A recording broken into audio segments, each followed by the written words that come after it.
Ryan's Office Revenge. I knew my 25-year career at Hoffman Manufacturing was dead the moment Bradley Morrison walked through our factory doors wearing a suit that cost more than most of our guys make in a month. He had that look, like he'd been designed in some MBA laboratory specifically to destroy everything decent people had built with their bare hands. I'm Jerry Hoffman, 49 years old, been working these factory floors since I was 24, fresh out of community college with a degree in industrial engineering and calloused hands from summer jobs. I didn't go to Stanford or Harvard. I learned my trade the hard way, one mistake at a time, until I knew every bolt, every calibration, every sound these machines make when they're running right. My Uncle Frank started this company back in 1978, building custom manufacturing equipment for steel mills and auto plants across the Midwest. When I joined up in '99, we had 30 employees and a reputation for equipment that lasted decades. Frank taught me that manufacturing wasn't just about making things, it was about making things right the first time, every time. I invented the quality control system that made Hoffman Manufacturing famous. Not a team effort, despite what our company website says now. It was 5 years of my life bled out in blueprints and prototype testing, working nights and weekends in my basement workshop while my wife Sarah brought me coffee and told me I was crazy for trying to automate what inspectors had been doing by hand for 50 years. It was an automated inspection system that could detect manufacturing defects with 99.7% accuracy before parts ever left our floor. Hairline cracks in steel beams that could cause bridge failures. Microscopic flaws in automotive components that could lead to recalls. It was elegant. It was precise.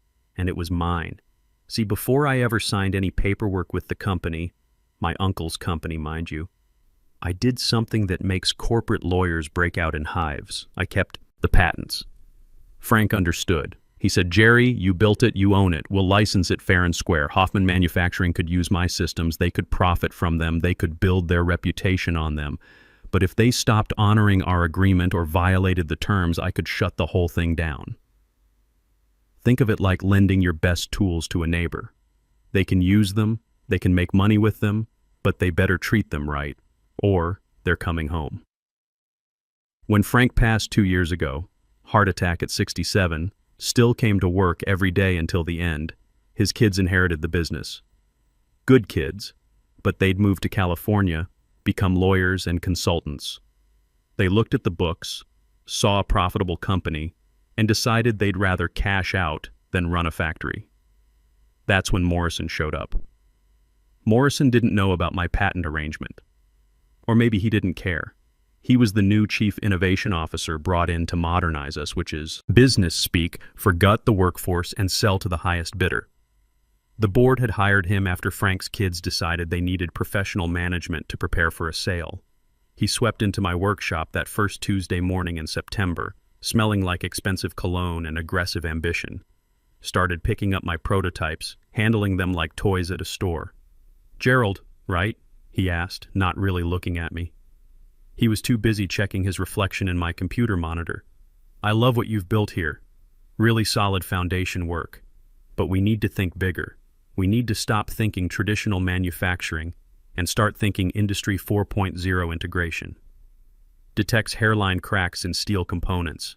Bradley," I said, keeping my voice level, "it's not a smartphone app." He laughed. Sharp, barking sound like a seal. "That's the old school thinking talking, Jerry. I need you to activate your innovation mindset. We're positioning for an acquisition. Big players are sniffing around. Midwest Industrial Partners. $30 million on the table, but they need a clean narrative. Complexity scares investors, Jerry. Complexity saves lives," I shot back. "These systems prevent bridge collapses, building failures. People die when corners get cut." He stopped smiling. Looked at me like I was a child trying to pay for groceries with Monopoly money. "We'll work on your pitch," he said, patting my shoulder. I stepped away. "Trust the process, Jerry. I'm going to make this company a lot of money." The process, it turned out, involved erasing me slowly. At first it was subtle. My name started disappearing from the technical documentation. The weekly production meetings I used to run got rescheduled to times I had conflicts with doctor appointments and my kids' school events.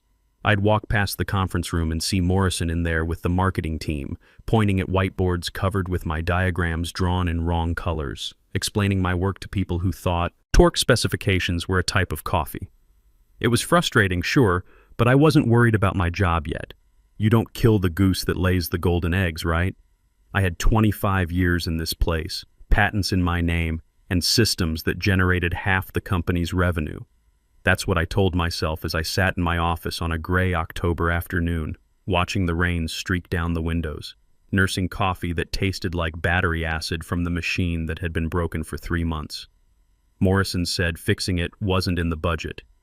The atmosphere was changing, getting heavy, like the air before a storm hits. The younger engineers stopped making eye contact. Calendars got filled with mysterious strategy sessions that somehow never included me. Guys I'd hired and trained, guys whose kids I'd bought Christmas presents for, started looking at their shoes when I walked by. Then I found the email. Left right on the break room counter, face up next to the sugar packets like someone wanted me to find it. It was from Morrison to the board of directors. Legacy personnel becoming friction points for MYP acquisition. Need to streamline operational narrative. Handling the JH situation. Expect resolution by Q4. The JH situation. That was me. Jerry Hoffman wasn't the senior manufacturing engineer anymore. I was a problem to be solved, an obstacle to be removed. I picked up that paper. My hand didn't shake. That's the thing about me. I don't panic. I analyze. I folded it into a neat square, creased it sharp, put it in my pocket next to my reading glasses. If Morrison wanted to play games, he should have checked who wrote the rules first. Let me explain what they call the soft lockout in corporate America. It's not as dramatic as changing your key card access or packing your desk in a cardboard box. It's 1,000 tiny cuts designed to bleed your authority dry until you're a ghost haunting your own workspace, watching other people make decisions about work you've done for a quarter century. It started with the email lists. One morning in November, I woke up to find I'd been removed from leadership core and moved to general manufacturing, the list where people posted about potluck lunches and asked where the spare safety glasses were kept. 25 years of building systems, training engineers, solving problems that kept million-dollar contracts flowing, and suddenly I was getting emails about birthday cakes in the break room. When I confronted Dennis Walsh, our IT guy who I'd personally trained on network security protocols, he took 3 hours to reply. Hey Jerry, Brad restructured the communication architecture. Needed to streamline decision-making. You're in the right group now. The right group. I'd been demoted from the cockpit to the janitor's closet without a single meeting, without a single conversation. Just disappeared from the systems that mattered, erased like I'd never existed. Then came the incident with Jeremy Foster. Kid was 26, fresh business degree from Ohio State, wore khakis and polo shirts like a uniform. Morrison's new pet project with some made-up title like Process Innovation Specialist. Jeremy was sharp enough, reminded me of myself at that age, but he didn't understand the game being played around him. I was in the break room on a cold Tuesday morning, staring at the coffee machine like it might tell me the secrets of the universe, when Jeremy bounced in with that eager energy young guys have before the world beats it out of them. Hey Jerry, quick question, he chirped, oblivious to the fact that I was radiating leave me alone energy. I'm cleaning up the documentation for the MIP due diligence team. Brad said to make sure all the IP attributions are consistent. I saw your name on some of the legacy docs, but I can just replace that with Hoffman Manufacturing Proprietary Systems, right? Just to keep everything uniform. My blood went cold. Not hot, cold. Like someone had opened a freezer door in my chest. What exactly are you updating, Jeremy? He pulled out his tablet, swiped through a few screens. Yeah, see? Brad left a note here. Assert full corporate ownership. Remove individual attribution liabilities. Makes sense, right? Clean documentation for the buyers. I looked at the screen. It was a technical schematic of my automated inspection system architecture, the specific sensor array and feedback loop that made the whole thing work. The diagram I'd drawn by hand on graph paper in my basement workshop, then converted to KeyAdd files over months of late nights, right there in bold letters. Property of Hoffman Manufacturing, Inc. He wasn't just erasing me from the history books. He was legally claiming ownership of the land my house was built on. Under the terms of our licensing agreement, the one Morrison clearly hadn't bothered to read, Hoffman Manufacturing had usage rights, not ownership. They could use my systems, profit from them, market them, but they couldn't claim they invented them. Claiming ownership to a third party like MIP wasn't just wrong. It wasn't just unethical. It was fraud. Interesting, I said, keeping my voice steady. Jeremy, could you email that to me? I want to double-check some of the technical specifications before you finalize anything. Sure thing, he said, tapping away on his tablet. You're the best, Jerry, always looking out for the details. Poor kid. He had no idea he'd just handed me the ammunition to destroy his boss. I went back to my desk and waited. Sure enough, 10 minutes later, there it was in my inbox. MIP Acquisition Technical Portfolio V3.2, final.pdf. I didn't storm into Morrison's corner office. I didn't call an emergency meeting. I opened my personal email, never, ever use company email for the kill shot, and forwarded the file to Patricia Rodriguez, a labor attorney I knew from my union days back in the 80s. Woman who could make great white sharks look like goldfish when it came to contract law. My message was simple and direct. Timestamp this contract violation. Patricia replied in 8 minutes. Received and documented. Clear breach of Section 7 licensing terms. Ready to execute legal action? I stared at the blinking cursor. Not yet. If I pulled the trigger right now, Morrison would spin it as a disgruntled old-timer sabotaging the company out of spite. He'd probably get sympathy from the board, maybe even from some of my own guys. No, I needed him to commit fully. I needed him to lie so boldly, so publicly, in front of so many witnesses that there would be no walking it back, no claiming it was a misunderstanding. I needed the humiliation to be complete and absolute. I typed back, wait, let him dig the grave deeper first. The next few days were surreal. I sat in meetings where they discussed the future of systems I'd built without asking the man who built them. I watched Morrison strut around the factory floor like he owned the place, shaking hands with potential buyers, pointing at my equipment and talking about revolutionary automation solutions while I stood 20 feet away, invisible. He even bought one of those executive stress balls, kept squeezing it during meetings like he was strangling something small and helpless. Every time they cleared another hurdle with MIP, he'd send out a company-wide email. Legal review complete. Financial audit passed. Due diligence ahead of schedule. Each email was another nail in his coffin. He just didn't know it yet. He called me into his corner office on a Thursday afternoon in early December. Late in the day, sun already setting behind the gray clouds that hung over our part of Ohio like a dirty blanket. The office still smelled like Frank's pipe tobacco, even though Morrison had been there 3 months. Some things you can't just paint over. Morrison didn't offer me a chair. Power play, probably learned it in some MBA seminar about establishing dominance. He sat behind Frank's old oak desk, the one Frank's father had built by hand in 1952, leaning back in a new leather chair that cost more than most of our guys made in a week. Jerry, he said, fingers steepled like a villain in a bad movie. We need to discuss your transition. What transition? The MIP deal closes next Friday, he said, straightening his tie. They want a fresh start with streamlined operations, and frankly, your salary is heavy for what we'll need going forward. We're offering you early retirement, 8 months severance, full benefits through next summer, and a nice reference letter. Sign a standard release agreement, and you walk away clean. Everybody wins. I looked around Frank's office. The walls were covered with photos of equipment we'd built, bridges and buildings that were still standing because we'd done the work right.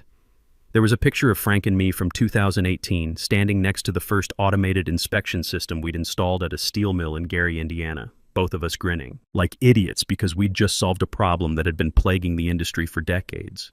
And if I don't take your generous offer, Morrison's smile got sharper, then we terminate for cause, failure to adapt to new operational standards, resistance to change initiatives, inability to work effectively within restructured teams. We'll fight your unemployment claim and make sure every manufacturing company in the Midwest knows you're difficult to work with. He was threatening to blacklist me. Actually sitting there in my dead uncle's chair, threatening to destroy a 25-year reputation because I wouldn't roll over and play dead for his acquisition. You know, Bradley, I said, keeping my voice level, Frank always said that when someone shows you who they really are, you should believe them the first time. Frank's dead, Jerry. This is business, nothing personal. Everything about this was personal.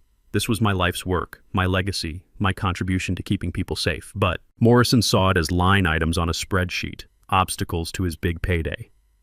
"I'll think about it," I said. "You have until tomorrow's all-hands meeting," he said, already turning back to his computer screen.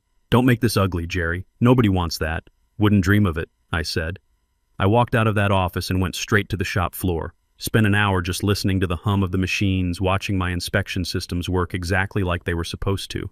Red lights, green lights, precise measurements flashing on monitors that most people couldn't read, but I understood like my native language. 25 years of my life lived in those control panels. Tomorrow, if Morrison got his way, those lights were going to go dark. The main conference room at Hoffman Manufacturing was what we called the fishbowl. Glass walls on 3 sides, right in the center of the office area, so everyone could see what happened inside. Frank designed it that way on purpose, said if you were making decisions that affected people's livelihoods, you shouldn't hide behind closed doors. Today, the entire company was crammed inside for Morrison's strategic realignment all hands. Every engineer, every machinist, every office worker, all squeezed together like sardines. The air was thick with tension and the smell of too many people in too small a space. Morrison stood at the head of the table, flanked by 3 board members who'd flown in from Chicago for the pre-acquisition celebration. They looked like vultures in expensive suits, picking at catered sandwiches while they calculated their cut of the $30 million. Morrison was practically vibrating with excitement. He had the energy of a man who thought he was about to become very rich, very quickly. I stood in the back, leaning against the wall next to the American flag Frank had hung there in 2001. Wore my usual work clothes, dark jeans, company polo shirt with Hoffman Manufacturing embroidered on the chest, steel-toed boots that had walked these floors for a quarter century. Not dressed for a funeral, but definitely dressed for demolition. "Team," Morrison started, voice carrying easily without a microphone. "Today we stand at the threshold of transformation. Midwest Industrial Partners has recognized what I've been telling you for months. Hoffman Manufacturing isn't just a company. We're an industry leader in precision automation technology." A few people clapped, mostly the newer office staff who didn't know any better. The veteran guys, the ones who remembered when this was a family company that cared about its people, just stared at their shoes. "To get here," Morrison continued, pacing like a caged animal, "we had to make tough decisions. We had to trim operational inefficiencies. We had to evolve from a legacy mindset to a growth-first mindset." He stopped pacing and turned slowly, deliberately, until he was looking straight at me across that crowded room. "Jerry," he said, "not Mr. Hoffman, not even Gerald, just Jerry," like he was talking to a child. "You've been with us for 25 years. You built our original quality control systems. For that contribution, we thank you." He paused for dramatic effect. This was theater, carefully orchestrated to humiliate me in front of everyone I'd worked with, everyone who respected me. "But," he said, voice dropping to a theatrical whisper that somehow carried to every corner of that silent room, "what got us here won't get us there. We need visionaries who understand market dynamics, not just technicians who understand machinery. We need people who grasp that innovation is worthless if it doesn't scale profitably." My face burned, but I kept my expression neutral as stone. Let him talk. Let him put every word on the record in front of 50 witnesses. "I offered you a generous early retirement package," Morrison said, lying through his teeth to a room full of people who'd worked alongside me for decades. "You refused to accept the changing realities of our industry. You threatened to obstruct our growth initiatives over technical details." Murmurs rippled through the crowd. He was painting me as the villain, the stubborn old man standing in the way of everyone's prosperity, everyone's future. "So," Morrison said, straightening his shoulders like a soldier preparing for battle, effective immediately. "Jerry Hoffman, your employment with this company is terminated. For cause. Security will escort you from the premises." He gestured toward the door. 2 security guards, Bill Martinez and Tony Rodriguez, guys I'd known for 15 years, guys whose kids had been in my son's scout troop, stood there looking like they wanted to disappear into the floor. It was choreographed. Morrison wanted this visual, the old guard being physically removed to make way for his vision of the future. 2 guys I'd worked alongside for years, forced to march me out like a common criminal because their boss needed to prove a point. Looked around that room, at the board members watching with cold calculation, at my engineering team, guys I'd hired, trained, mentored through difficult projects and family problems. Dennis Walsh gave me the tiniest nod, almost imperceptible. A few of the machinists looked like they wanted to say something but knew better. I pushed off the wall. Didn't scream, didn't cry, didn't launch into a speech about loyalty and dedication and 25 years of service. "You're making a mistake, Bradley," I said.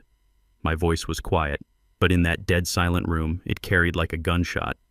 "The only mistake," he sneered, "was keeping dead weight this long. Your patents belong to this company, Jerry. Read your licensing agreement. Now get out. Read your licensing agreement." The irony was so thick you could cut it with a plasma torch. I picked up my coffee mug from the table by the door. A Christmas gift from my nephew Danny had a picture of my 1967 Mustang on it. Walked past the table of board members, past Morrison, who was already turning back to the room, dismissing me like I was yesterday's newspaper. I felt every eye in that room on my back as I walked to the door. They expected a scene, expected the old man to break down or fight back or make some desperate plea. Instead, I stopped at the threshold and turned back. "Bradley," I said, loud enough for everyone to hear, "you just made the biggest mistake of your career." Then I walked out. The security guards moved to escort me, but I waved them off. "I know the way, boys," I said to Bill and Tony.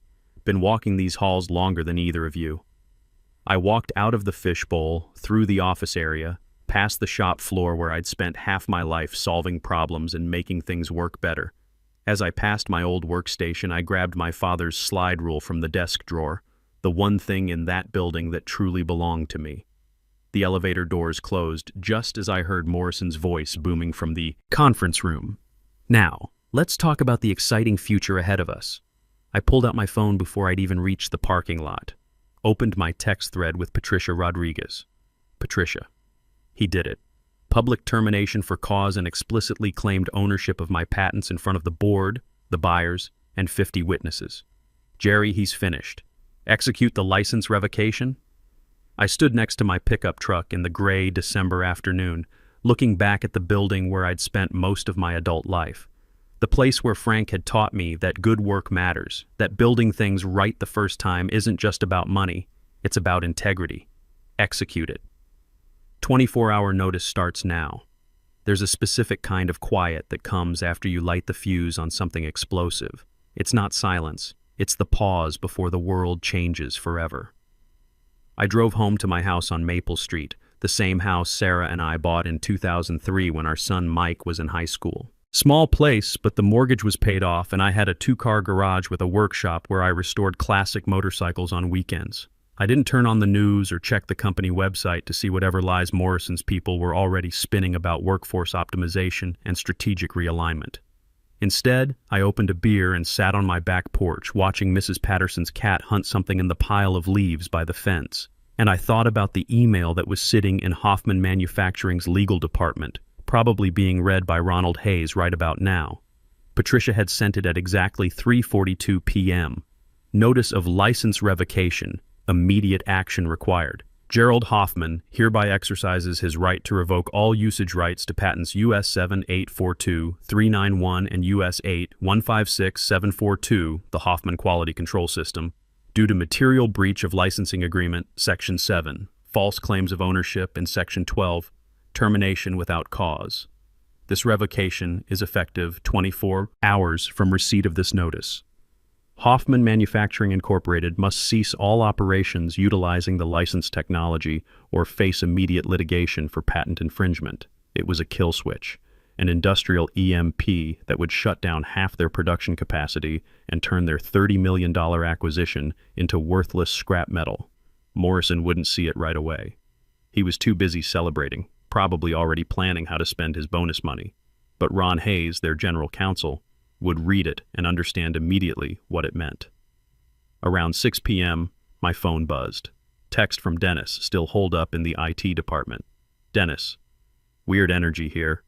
Ron just ran into Brad's office looking like he saw a ghost, shouting behind closed doors." I smiled, took another sip of beer. "Dennis, I'm doing fine. Keep your head down and don't get caught in the crossfire." By 8 p.m., the first call came. Not Morrison. He was too proud for that. It was Ron Hayes, the general counsel, and his voice sounded like he'd been gargling gravel. "Jerry," he said, trying to sound calm but clearly fighting panic, "we received some concerning documentation from your attorney today." "Hello, Ron." You mean the license revocation notice? Let's not be hasty here, he said, attempting a reasonable tone. Bradley was heated this afternoon. The termination situation. We can reclassify that as a voluntary separation. Early retirement like you discussed. We can even improve the severance package substantially.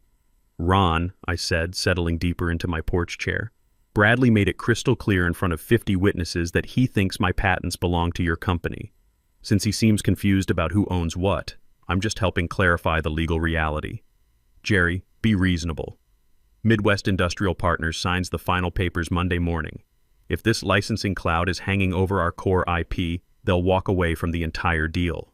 You're not just hurting Bradley, you're destroying the company's value, everyone's jobs. The company has no value without my systems, Ron. And Bradley made that crystal clear when he called me dead weight and had me escorted out like a criminal. I paused, watching a hawk circle over the neighbor's field. You've got 18 hours left to figure it out. I hung up and blocked Ron's number. Then I saw Morrison's name flashing on my screen. I let it ring once, twice, then sent it straight to voicemail. He called 11 more times in the next 20 minutes. I could picture him in Frank's old office, tie loosened, sweat beading on his forehead, staring at his phone like it had betrayed him. He was used to intimidating people into submission, used to throwing around corporate authority until problems disappeared. But you can't bully physics, and you can't threaten a patent holder who doesn't need your money or your approval. I grilled a steak, watched the evening news, called my son Mike to check in, slept like a baby. The next morning I woke up at 7 a.m. sharp, less than 9 hours until the deadline. My phone was a graveyard of missed calls and panicked text messages from numbers I didn't recognize. Word was spreading through the company like wildfire. At 9:30 a.m. my phone rang. Unknown number, Chicago area code. This is Jerry, Mr. Hoffman. This is William Crawford, lead counsel for Midwest Industrial Partners.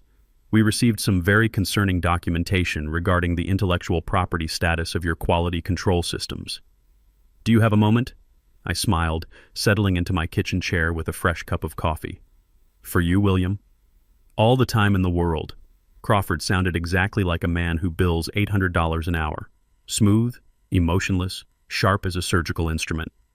Let me understand the timeline here, Crawford said. I could hear papers shuffling in the background. You hold the primary utility patents for the automated inspection technology. You licensed it to Hoffman Manufacturing 5 years ago. Yesterday afternoon, their acting CEO terminated your employment and publicly asserted full ownership of said patents in front of witnesses. That's correct. He also violated non-disparagement clauses and founder protection provisions in the process. I see. And your license revocation takes effect in approximately 6 hours. I checked my watch. 3:42 p.m. exactly. Mr. Hoffman, Crawford said, and his tone shifted slightly. More respectful now. MIP is prepared to deploy $30 million based on the legal premise that Hoffman Manufacturing owns or has perpetual irrevocable rights to this technology. If that license is revoked, we're essentially purchasing office furniture and some very expensive paperweights. I built that technology from scratch, William. Without my systems, those machines are just metal boxes that make pretty lights. Understood. Thank you for your candor. I need to make some urgent calls. He hung up. I poured another cup of coffee and settled in to watch the fireworks. The phone calls came in, waves after that. Board members I'd never spoken to, MIP executives, lawyers I'd never heard of. Each conversation was shorter than the last, more desperate. By noon, the panic was palpable. At 1:30 p.m., I got a text from Dennis. Jerry, they're in full crisis mode. Board flew an emergency session. Brad's been locked in conference room for 2 hours. Lawyers everywhere.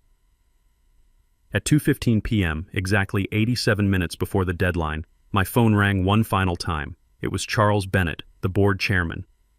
Jerry, his voice was hoarse, defeated. We need to talk. Hello, Charlie. Bradley Morrison has been terminated, effective immediately. We're prepared to offer you full reinstatement as Senior Vice President of Engineering, a $200,000 salary increase, and restoration of all licensing agreements under the original terms. I looked out my kitchen window at the oak tree Frank and I had planted when I first started at the company. 25 years old, strong and deep-rooted now. That's generous? Charlie. But I'm not interested. Jerry, please, be reasonable. What do you want? I want my intellectual property back. Full ownership transfer, no licensing, no partnerships. I keep the patents, you keep the coffee machine. Silence stretched for nearly a minute. That would effectively shut down half our operations. That's what happens when you fire the guy who invented those operations. The board will never approve that. Then at 3:42 p.m., you'll be in breach of patent law, MIP will walk away, and your company will be worthless. Your choice, Charlie. Another long silence. Then, give me 1 hour. At 3:30 p.m., exactly 12 minutes before the deadline, Patricia Rodriguez called me. Jerry, you beautiful bastard. They caved completely. Asset transfer agreement just hit my inbox. Full patent ownership reverts to you, all licensing obligations terminated, and they're paying your legal fees. And Morrison? Gone. Security escorted him out an hour ago. Word is he's facing potential criminal charges for fraudulent representation to investors. I hung up and walked out to my garage, started up my 1973 Harley, the one I'd been restoring for the past 3 years. She purred like a satisfied cat. 2 weeks later, I got a call from William Crawford at MIP. Mr. Hoffman, we understand the situation at Hoffman Manufacturing has changed significantly. We're still very interested in your automation technology. Would you consider licensing directly to us? I was in my basement workshop, blueprints spread across Frank's old drafting table, designing improvements to the inspection system. Refinements I'd been thinking about for years but never had the freedom to pursue. William, I'm starting my own company, Hoffman Engineering Solutions. When I'm ready to talk business, I'll let you know. What about your non-compete agreement? I laughed. What non-compete? They fired me, remember?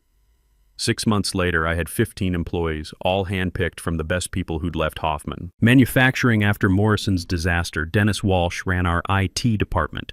Jeremy Foster, who'd learned some hard lessons about corporate loyalty, headed up our documentation team. Even Bill Martinez and Tony Rodriguez joined us as our security consultants. We operated out of a renovated warehouse on the south side of town, with equipment that was older but better maintained than anything Morrison ever bought. Our first contract was with a steel company in Indiana, $5 million for a complete quality control overhaul. Meanwhile, Hoffman Manufacturing limped along with 40% of their former capacity, trying to reverse engineer systems they never understood. Last I heard, they were facing lawsuits from customers whose products failed inspection because their jury-rigged quality control couldn't match my specifications. Morrison? He moved to Phoenix, started a consulting company that lasted about 8 months before the investors figured out he was selling expensive promises wrapped around other people's ideas. Some people never learn. I kept Frank's picture on my office wall, the one of us at that Gary steel mill, grinning like we'd just solved the world's problems. In a way, we had. We'd proven that you could build something that mattered, something that lasted, something that made the world a little bit safer. Sarah brings me coffee in the mornings now, just like she did all those years ago when I was working in the basement. Except now she's not telling me I'm crazy. She's telling me I'm finally free. Real power doesn't announce itself with expensive suits and fancy titles. It simply acts with precision and the patience to let consequences unfold naturally. They thought they could extract the value and discard the creator, but engineering isn't mining, it's gardening. Fire the gardener and everything dies.